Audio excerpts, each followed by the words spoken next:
નમસ્કાર.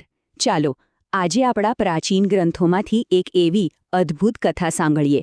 એક એવી વાર્તા જે આપણને બતાવે છે કે સાચી શ્રદ્ધામાં કેટલી તાકાત હોય છે, એટલી કે એક ભયંકર ભાગ્યને પણ પલટાવી શકે. જી હા, આ છે કામદા એકાદશીની ગાથા. તો સવાલ એ છે કે શું પ્રેમ અને ભક્તિમાં એટલી શક્તિ છે કે એ એક ભયંકર શ્રાપને પણ ફેરવી શકે? ખરેખર આ એક બહુ મોટો પ્રશ્ન છે અને આપણી આખી વાતનો આધાર જ આ સવાલ પર છે. આ કથા આપણને આનો જવાબ શોધવામાં ચોક્કસ મદદ કરશે. તો ચાલો આ ગાથામાં ઊંડા ઉતરીએ. કોઈ પણ વ્રતનું સાચું મહત્વ સમજવા માટે પહેલાં એ જાણવું જરૂરી છે કે એની જરૂર કેમ પડી.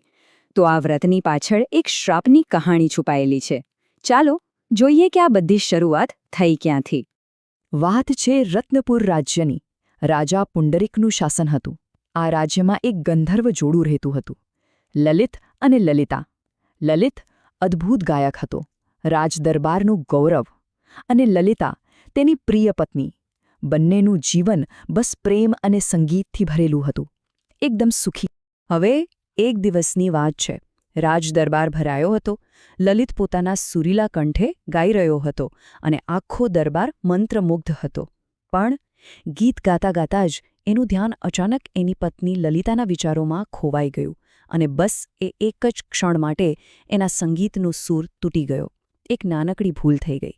બસ એટલી નાની અમથી ભૂલ, પણ રાજા પુંડરીકને તો એ પોતાનું અપમાન લાગ્યું.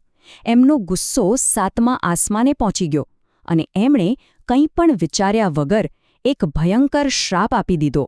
એક એવો શ્રાપ જેણે લલિતનું જીવન એક જ પળમાં બદલી નાખ્યું. શ્રાપની અસર થવામાં જરાય વાર ન લાગી. એ જ ક્ષણે પેલો સુંદર સુરીલો ગંધર્વ લલિત એક વિકરાળ ભયાનક રાક્ષસ બની ગયો. આખી સભામાં હાહાકાર મચી ગયો. ભય અને નિરાશા ફેલાઈ ગયા. લલિત અને લલિતાનું જે સુખી જીવન હતું એ એક જ પળમાં જાણે કે રાખ થઈ ગયું. તો સમસ્યા તો ભયંકર હતી, પણ કહેવાય છે ને કે જ્યાં બધી આશા પૂરી થાય છે ત્યાંથી જ શ્રદ્ધાનો માર્ગ શરૂ થાય છે. અહીંથી પ્રેમ અને વિશ્વાસની અસલી પરીક્ષા શરૂ થઈ. લલિતાએ હાર ન માની. એણે પોતાના પતિને બચાવવાનો દ્રઢ સંકલ્પ કર્યો. ભારે હૈયે લલિતાએ રાક્ષસ બનેલા પતિ સાથે જંગલ ભટકવા લાગી. એનો સંકલ્પ જરાય ડગ્યો નહીં. એ બસ એક જ ઉપાય શોધી રહી હતી, કોઈ પણ રીતે પોતાના પતિને આ શ્રાપમાંથી મુક્ત કરવાનો રસ્તો. અનેક દિવસો સુધી ભટક્યા પછી આખરે એની યાત્રા એક એવી જગ્યાએ પહોંચી જ્યાં એને આશાનો એક કિરણ દેખાયો.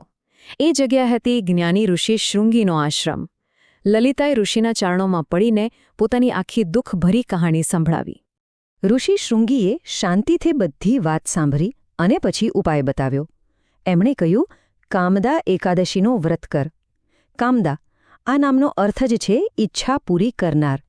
આ એ જ વ્રત હતું જે લલિતાની સૌથી મોટી, સૌથી જરૂરી ઈચ્છા પૂરી કરવાની શક્તિ ધરાવતું હતું. સારું, તો હવે ઉપાય તો મળી ગયો, પણ એ ઉપાયને અમલમાં કેવી રીતે મૂકવાનો? ઋષિએ લલિતાને જે વિધિ અને નિયમો સમજાવ્યા હતા, ચાલો હવે એના પર એક નજર કરીએ. તો વિધિના મુખ્ય 5 પગલાં છે. પહેલું, સવારે વહેલા ઉઠીને સ્નાન કરવો, સ્વચ્છ વસ્ત્રો પહેરવા અને વ્રતનો સંકલ્પ લેવો. બીજું, ભગવાન વિષ્ણુની પૂજા કરવી, તુલસી, ફૂલ, દીવો અર્પણ કરવા અને મંત્રોનો જાપ કરવો. ત્રીજું, કઠોળ ઉપવાસ રાખવો, એટલે કે માત્ર ફળાહાર અથવા તો નિર્જળ રહેવું. ચોથું, આખી રાત જાગરણ કરવું, ભજન કીર્તન કરતા કરતા રાત પસાર કરવી. અને છેલ્લે 5મું પગલું, બીજા દિવસે એટલે કે દ્વાદશીએ દાન પુણ્ય કર્યા પછી જ ઉપવાસ તોડવો. આ દરેક પગલામાં ભક્તિ અને સંયમ ખૂબ જ જરૂરી છે. એટલે કે આ વ્રત ખાલી ભૂખ્યા રહેવા વિશે નથી, એ મન અને શરીર બંનેની શુદ્ધિ વિશે છે. જુઓ, એક બાજુ જાપ અને પ્રાર્થના, દાન દક્ષિણા અને દયાભાવ જેવી બાબતો કરવાની છે, તો બીજી બાજુ અનાજ, ડુંગળી, લસણ જેવી વસ્તુઓથી તો દૂર રહેવાનું જ છે, પણ સાથે સાથે ક્રોધ, જુઠ્ઠું બોલવું અને કોઈ પણ ખરાબ આચરણથી પણ બચવાનું છે. બંને બાબતોનું ધ્યાન રાખવું એટલું જ જરૂરી છે. તો લલિતાએ પૂરેપૂરી શ્રદ્ધા અને ભક્તિથી આ દરેક નિયમનું પાલન કર્યું.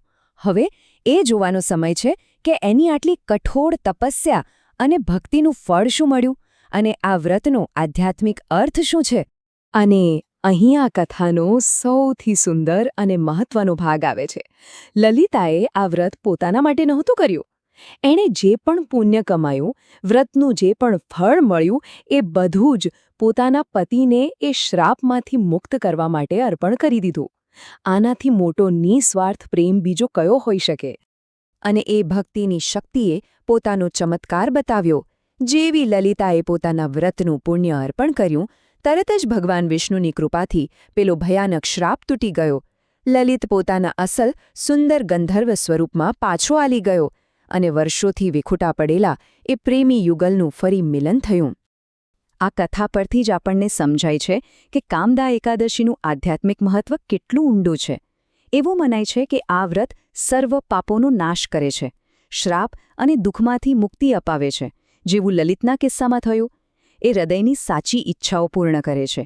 એટલું જ નહીં, નકારાત્મક કર્મો અને પિતૃદોષ જેવી સમસ્યાઓ પણ દૂર કરે છે. અને સૌથી અગત્યનું, એ ઈશ્વર પ્રત્યેની આપણી ભક્તિને વધુ ઊંડી અને મજબૂત બનાવે છે. તો આ આખી કથાનો સાર શું છે?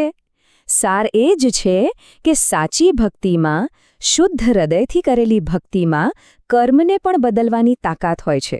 જુઓ, લલિતના કર્મે એને શ્રાપ અપાવ્યો, પણ લલિતાની નિઃસ્વાર્થ ભક્તિએ એ કર્મના ફળને જ બદલી નાખ્યો. આ છે ભક્તિની શક્તિ.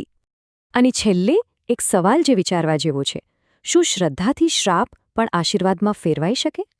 આમ જુઓ તો લલિત અને લલિતા માટે આ શ્રાપ એક બહુ મોટી મુસીબત હતો, પણ એ શ્રાપના કારણે જ એમના પ્રેમ અને ભક્તિની સાચી પરખ થઈ અને એ સંબંધ પહેલાં કરતાં પણ વધુ મજબૂત બન્યો. તો શું એમ કહી શકાય કે શ્રદ્ધા દરેક સંકટને એક નવી તકમાં બદલી શકે છે? આ પ્રશ્ન પર વિચારવા સાથે જ આજની વાત અહીં પૂરી કરીએ.